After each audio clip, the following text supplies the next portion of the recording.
테마 12는 조직구조의 변수입니다. 조직구조의 변수. 자, 이거는 언제 나왔으면 우리 앞에서 봤잖아. 옛날 이론들은 원칙이 있었어요. 고전 이론들은. 직무 설계하는 유일 최선의 방법. 자, 사이몬이 뭐라고 그래? 47년도에 그런 거는 검증되지 않은 속담에 불과하다 이렇게 말해요. 그래서 후학자들이 연구해 보니까 상황 변수가 달라지면은 조직 구조가 달라져요. 그럼 이 조직 구조가 기계인지 유기인지를 판단할 수 있어야 될 거 아니야. 그게 바로 이제 복공집이란 기본 변수야.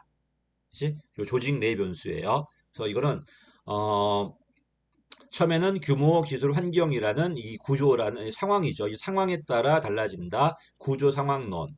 이 규모, 기술, 환경도 중요하지만 최고 책임자의 전략이 어떠냐에 따라서 뭐가 달라진다. 요게 달라진다는 게 이제 전략 선택 이론이죠. 어쨌든 이런 게 나옵니다. 이러다 보니까 이제 뭘 봐야 돼? 상황 변수와 기본 변수의 관계, 그리고 조직 구조의 유형들. 이 61년도 분류다 보니까 나중에 뎁트라는 분은 기사매순내라는 다시 좀 세밀하게 갈라지는 분류를 할 겁니다. 자, 어쨌든 기본 변수는 복잡성이에요. 이걸 여러분이 아주 많이 헷갈려 합니다. 이쪽 파트를요. 복잡성은 분화 정도예요. 얼마나 갈라졌나. 세 가지가 있죠. 수평적으로 분화되었는가, 분업이 많고 부서가 많다는 겁니다. 수직으로 분화되었다는 건 계층이 많다는 거고요. 장소적으로 분산되었다는 건 공간적으로 분산되었다는 거죠. 이 복잡성은요, 제일 중요한 변수가 규모야, 규모.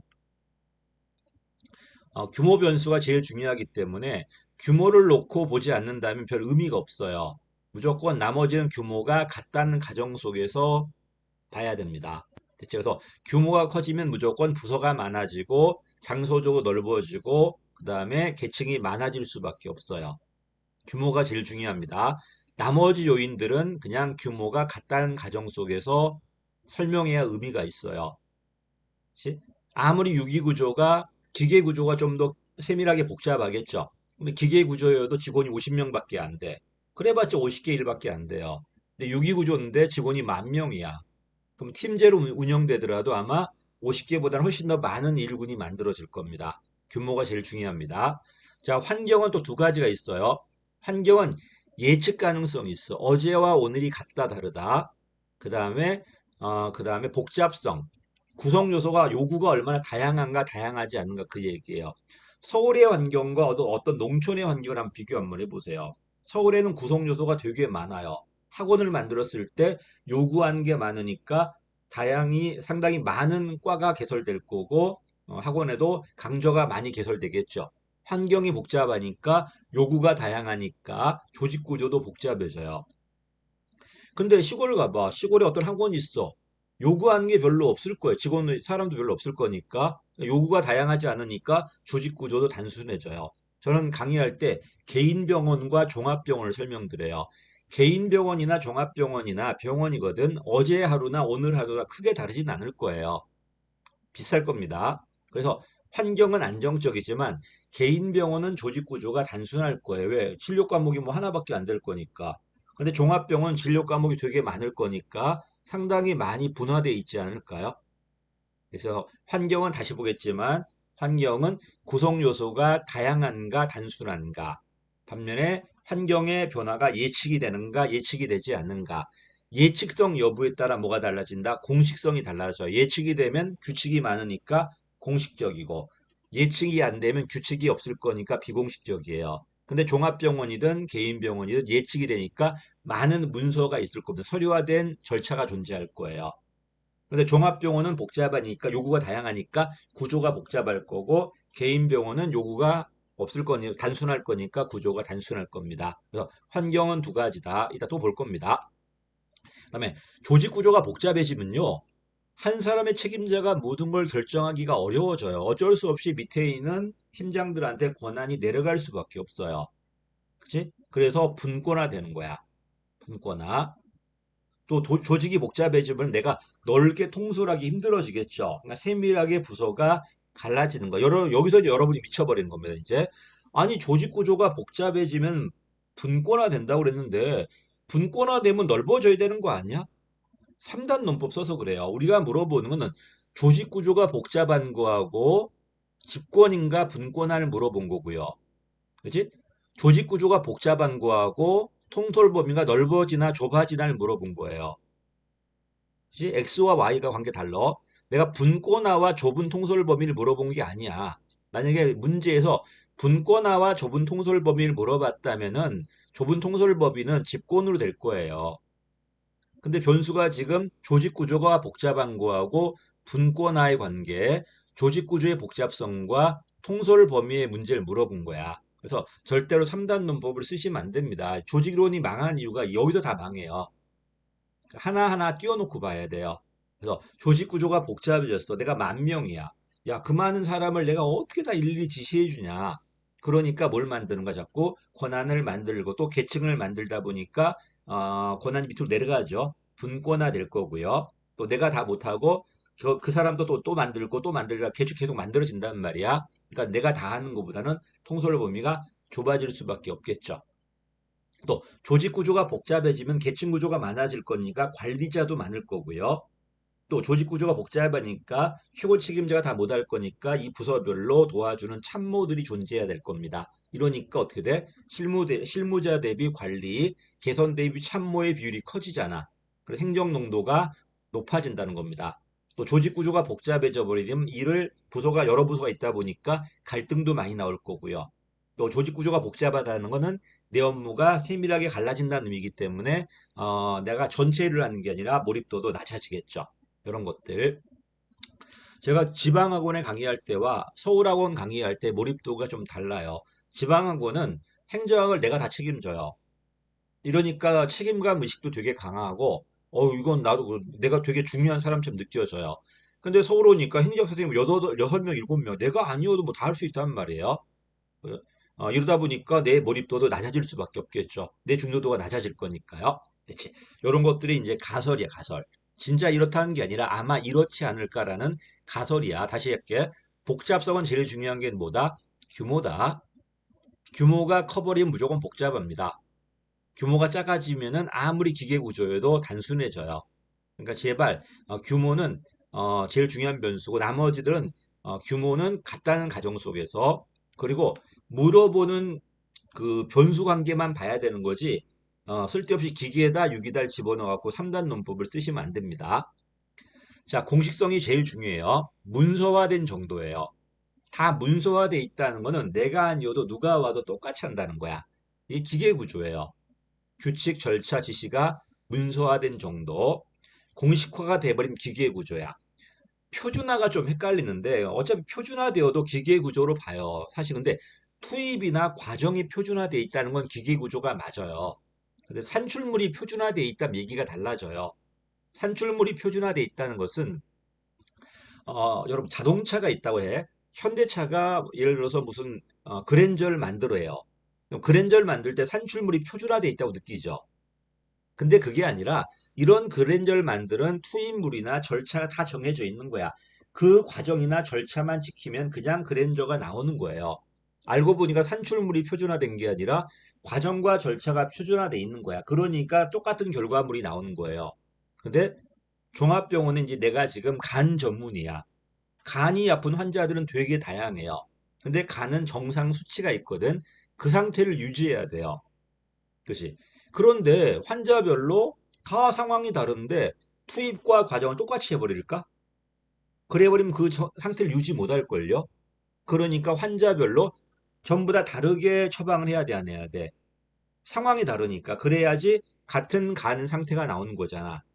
그잖아요? 이렇게 결과물을 만약에 어떤 항상 같은 수준을 유지하려고 하는데 상황이 다르다면은 그때는 기계 구조가 아니라 상당히 재량이 많은 이런 구조가 만들어질 거예요.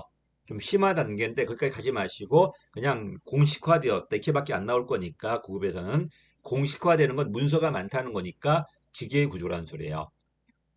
그럼 왜 공식화될까요? 왜 다 문서화 시켜놓고 절차화 시킬까요? 소규모 조직일 때, 대규모 조직일 때, 대규모니까요. 규모가 커져버리면은 전부 다 공식화된 절차가 되게 많아요. 근데 소규모랑 그렇게 할 이유가 없죠. 바로바로 사장이 지시하면 되잖아. 근데 10,000명 있는데 어떻게 맨날 지시하냐? 이러니까 일상적 업무는 전부 다 규정화돼 있는 거야.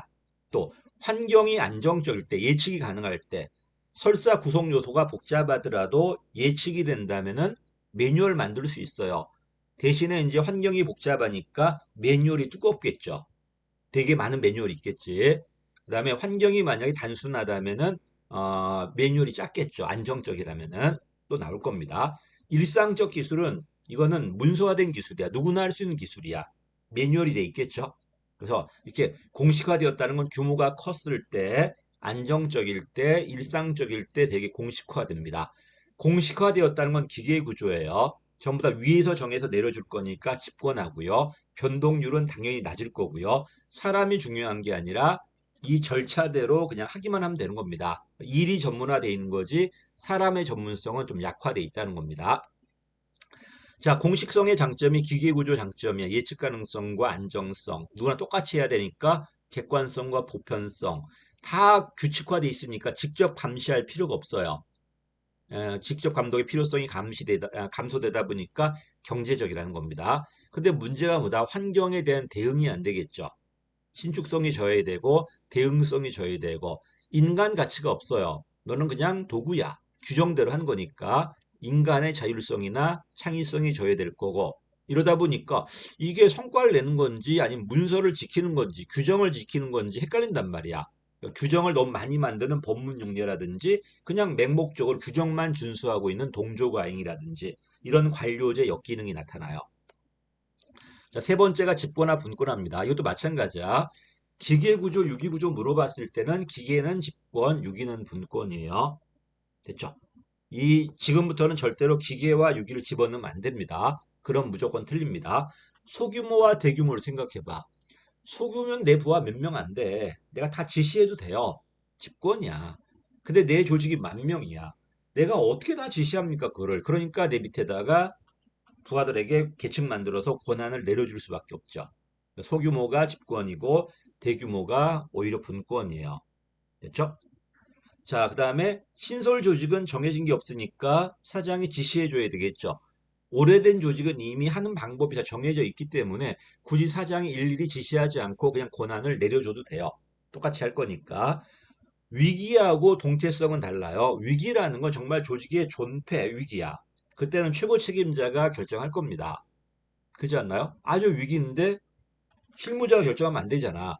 근데 환경이 되게 유동적이야. 신속하게 반응해야 돼. 그때는 언제 사장한테 물어봐서 내려옵니까? 그때는 그냥 분권이 맞다는 겁니다. 환경이 동태적이고 자꾸 변하고 여기에 적응하기 위해서는 집권보다는 분권이 낫다는 거고 그 다음에 고객들에게 바로바로 서비스 주기 위해서도 좀 더 재량 있는 분권이 낫다는 겁니다. 네.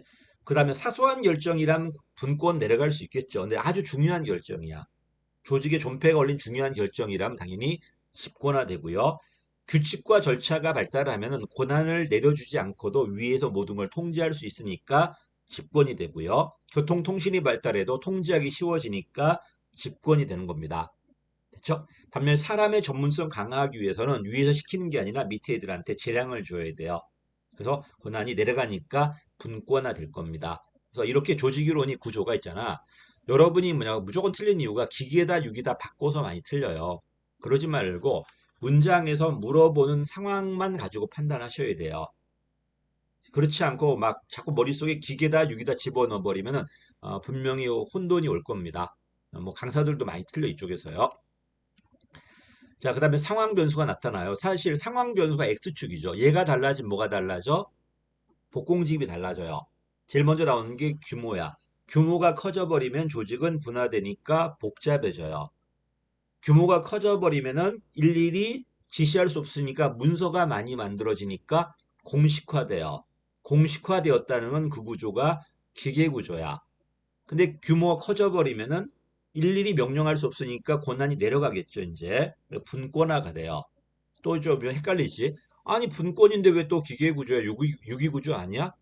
아니, 그냥 물어본 게 규모하고 복잡성, 규모하고 집권화, 분권화 여부, 규모하고 공식성 여부잖아요. 기계다, 유기다는 것은 이건 공식화 때문에 그래요. 공식화가 설사 복잡하더라도 공식화 안 되면 기계 구조가 안 돼요. 그지? 기계다, 유기다는 것은 공식성을 기반으로 하는 거야, 지금. 여기까지. 어쨌든 규모가 증대되었다는 거는 부서가 많이 만들어질 거고 계층이 많이 만들어질 거니까 복잡해질 거고 규모가 너무 커진다는 거는 사장이 다 못 결정할 거니까 권한이 팀장들한테 내려가니까 분권하고 규모가 크다는 것은 많은 문서나 절차가 있다는 거냐 공식화되어 있다는 겁니다. 그 결과 규모 커졌을 때는 기계 구조가 된다는 거였고 아까 말씀드렸듯이 내가 전체 조직에서 세밀한 일을 하다 보니까 직무 만족이라든지 몰입감은 약해질 수밖에 없고 자꾸 부서가 갈라지다 보니까 응집성도 약하겠죠. 저도 공단기하고 옛날 이제 그 강의할 때 이제 애들한테 했는데 자기네끼리 의사소통이 안 돼요. 직원이 한 1000명 정도 돼버리니까 담당자 다 다르니까 서로 모르더라고 이게. 난 같은 조직이면 다 친할 줄 알았는데 그게 전혀 아니더라고요. 맨날 바뀌고 직업도 바뀌 이제 그 일도 바뀌니까 잘 모르더라고 지네끼리도요. 자, 그 다음에 기술과 조직 구조예요. 요것도 이제 학자가 나올 텐데 학자는 내가 뒤로 뺐습니다. 이것도 많이 틀립니다. 기술 개념을 물어본 적이 있어요. 기술은 뭐냐면 지금 투입물 있어. 여러분한테 인력과 자본이 있어요. 이거 집어넣으면 테슬라는 자동차가 나오나요? 아니잖아. 그래서 기술은 뭐다? 이런 투입물을 산출물로 바꿔야 되는데 사용되는 도구나 기법을 기술이라고 그래요. 그치? 그래서 아무리 인력과 물자가 있다고 해도 기술이 없다면 그 결과물은 나오지 않을 겁니다. 이런 기술은 뭐야? 매뉴얼화된 기술이 있고 매뉴얼이 안 된 기술이 있어요. 일상과 비일상. 자, 이거는 패로가 분류한 겁니다. 일상은요. 자, 패로는 일상 기술, 비일상 기술을 조직 전체 기술을 말하는 게 아니라 개인 기술이나 부서 기술로 말했어요.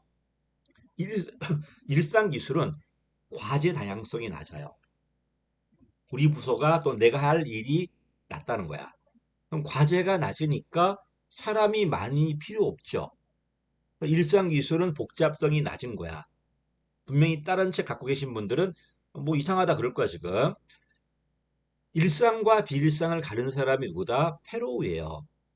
페로우는 조직 전체 기술을 본 게 아니라 부서 기술이나 개인 기술을 본 거예요. 일상적이라는 것은 일이 별로 없는 과제 다양성이 낮은 기술이야. 과제 다양성이 낮으니까 사람이 많이 필요할 이유가 없어요. 일이 갈라질 이유가 없잖아요. 그래 복잡성이 낮아요. 또 일상은 매뉴얼이 돼 있으니까 공식성이 높고요. 일상 기술은 통제하기 쉬우니까 직권적이에요. 특히 공식성이 높으니까 기계 구조가 많습니다. 그리고 사례가 제조 업무예요. 생각해봐요. 제조 업무 대표적인 게 현대자동차야. 엄청나게 조직 규모 커요. 매우 복잡합니다. 일상 기술은 복잡한 거 아니냐? 왜 낮은 복잡성이 높은 복잡성이지? 이렇게 말하는데 그거는 전체 기술이어서 그래요. 근데 페로우가 나눌 때는 이 전체를 본 게 아니라 우리 부서 기술이나 내 기술이라니까 전체 제조 업무는 복잡하지만 내가 담당할 일은 아주 단순하단 말이에요. 그러니까 이 부서 내에서 사람이 많이 필요하지 않겠죠. 단순하니까. 반면 비일상은요, 어때요? 일이 우리 부서의 일이 되게 복잡해요. 연구 개발 업무란 말이야. 이러니까 분야별로 전문가 다 있어야 돼요. 그지? 과제가 다양하니까. 그러니까 높은 복잡성인 거예요. 또 문서가 안 돼. 체화된 문서가 안 되니까 체화된 기술이거든. 인간적 기술이거든요. 공식성이 낮을 거고 그러니까 권한이 내려가겠죠. 비일상이야. 그래서 다시 일상은 낮은 복잡 과제 다양성이 낮고요. 분석 가능성이 높아요. 비일상은 과제도 많고요. 분석도 안 돼요. 나중에 패로할 때 할 거예요. 과제가 작으니까 복잡성이 작은 거야. 과제가 작으니까, 일이 작으니까. 우리 부서 일이 작으니까. 전체 일은 많을지 모르겠어. 근데 우리 부서는 별거 없어요. 그러니까 우리 부서는 복잡할 이유가 없는 거야. 그치? 그러니까 복잡성은 규모에 따라 달라지기 때문에 규모 커진 조직은 무조건 복잡해요. 근데 이건 규모를 물어본 게 아니잖아, 지금. 기술을 물어봤잖아, 지금. 기술도 전체 기술을 물어본 게 아니라 부서 기술이나 개인 기술을 물어본 거예요.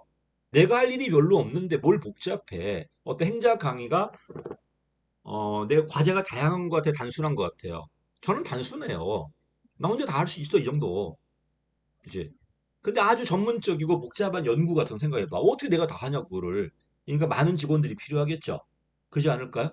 그치? 물론 어떤 분들은 뭐 직원은 뭐 대여섯 명 데리고 쓰신 분도 있더라고요. 돈도 많이 버나 봐. 행주하기 뭐 이렇게 할 건 아닌 것 같은데. 자, 어쨌든 일상은 이렇게 나옵니다. 분명히 다른 책 갖고 가신 분들은 막 플러스 마이너스 막 알파 막 하고 그러더라고요. 또 어떤 분은 뭐 수평적으로 복잡하고 자기만의 그냥 내피셜이야 그거 그런 거 없어. 페로 책을 보면 돼 그냥. 페로의 그 연구가 있습니다. 조직이론의 연구에 보시면 페로 논리가 나와 있어요. 그냥 그거 보시면 돼요. 쓸데없이 뭐 자기만의 논리를 내세우지 마시고요. 강사분들 어, 좀 짜증날 때가 많아. 자, 그럼 내려가겠습니다. 이제 환경이야. 환경은 내가 어떻게 둘로 갈라진다고 그랬어. 구성 요소가 단순한가 다양한가. 그다음에 예측이 되는가 안 되는가. 구성 요소가 다양하니까 조직이 복잡해지는 거야. 구성 요소가 단순하니까 조직이 안 복잡해요. 밑에 있죠? 구성 요소가 단순하잖아. 조직 구조가 복잡할 이유가 없어. 적은 부서예요. 근데 조직이 환경이 복잡해요. 많은 부서가 필요한 거야. 왜? 요구가 다양할 거니까. 이해됐죠? 그래서 이 복잡성은 언니 뭐밖에 없다? 조직 구조가 복잡한가 단순한가. 환경이 복잡하니까 요구가 많으니까 조직이 복잡해지는 거고 많은 부서. 환경이 단순하니까 적은 부서예요. 됐죠? 그냥 중요한 건 역동성이야. 예측 가능성이야. 안정과 불안정이야. 안정적이니까 예측이 돼요. 안정적이면 전부 다 기계 구조잖아. 안정적이라는 건 환경이 고정돼 있기 때문에 밖을 볼 이유가 없어요. 적은 경계 관리, 뭐 낮은 모방이야. 많이 볼 이유가 없잖아, 지금. 그지? 근데 환경이 불안정해봐. 자꾸 변해. 변하니까 많이 봐야 돼요. 유기구조가 될 거고 경계 관리라든지 모방도 많이 할 겁니다. 그래서 다시 단순 복잡성은 환경의 단순 복잡은 조직 구조의 복잡성으로 환경의 안정 불안정은 예측 가능성이야. 공식성으로. 됐죠? 그다음 맨 마지막에 전략에 이제 전략은 두 가지가 있다. 나중에 네 가지로 갈라지지만 지금 두 가지야. 싸게 만드는 전략과 남과 다르게 만드는 전략이야. 싸게 만든다면 기계 구조로 갈 거예요. 그치? 내부 지향이고 싸게 빨리 찍어내는 게 목적이니까 효율성이 목적이에요. 반면에 외부 지향적이고 고객에 맞춤 지향적인 물건을 만든다면은 어떻게 되는 거야? 그때는 당연히 환경에 대응을 해야 되겠죠. 그래서 저비용 차별화 전략이라고 그래요. 유기구조. 고객이 원하는 게 뭔지 모르고 정해지지 않았잖아. 어떻게 기계화 시키는데. 그래서 새로운 개발, 혁신이라든지 외부 지향 전략이라든지 고객 대응성이 맞다면 유기구조가 맞을 거고요. 그게 아니라 그냥 하나 물건을 왕창 찍어낼 땐 기계구조가 맞다는 겁니다. 이쪽 파트를 상당히 헷갈려하고 강사들도 제 강의 들어보면 상당히 잘못 많이 하세요. 미안하지만 그분들은 좀 읽어봤으면 좋겠다는 생각을 많이 합니다. 물론 저도 잘 아는 건 아니에요. 아는 건 아니지만, 모든 걸 아는 건 아니지만, 그래도 책에 있는 거 정도는 그래도 알고 있다고 생각해요. 제가 뭐 패로는 아니지만, 그래도 이 문제 자체가 패로 문제이기 때문에 일상과 비일상이 패로 견해로 패로는 전체를 보지 않았어요. 개별 부서나 개인 부서, 개인 업무를 본 거기 때문에 거기에 맞게 설명하는 게 맞을 겁니다. 어떤 책은 막 복잡하다 막 써놨는데 모르겠습니다. 뭐 그렇게 하셔도 뭐 저는 뭐라고 안 할 텐데 저는 이렇게 설명드릴게요. 자, 어쨌든 이거 할 때 조심할 게 한 가지다. 기계 유기로 물어볼 때는 그렇게 반응하면 된다.